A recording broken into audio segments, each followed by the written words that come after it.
Hello viewers, আসসালামু আলাইকুম। আজকে চলে এসেছি একটা গ্রামীণ খাবার, গ্রামীণ ভর্তা নিয়ে।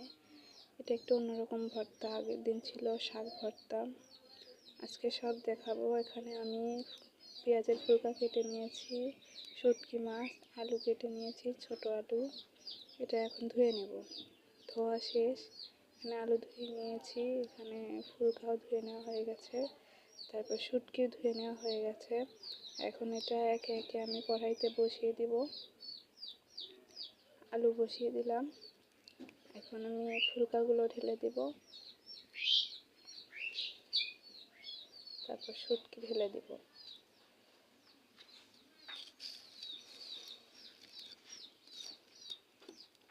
তারপর একে একে পেঁয়াজ, মরিচ সব কিছু দিয়ে নেব। তো চলুন দেওয়া হয়ে যাক। এখানে হলুদটা মিসিং ছিল, কারণ হলুদ বাসায় ছিল না, পরে দিয়ে দিয়েছি আমি হলুদ। তারপর চুলাতে যাই। এখানে ভাত বসিয়ে দিয়েছি আমি, এক পাশে ভাত আর এক পাশে ভর্তার ভাজি তুলে দিয়েছি।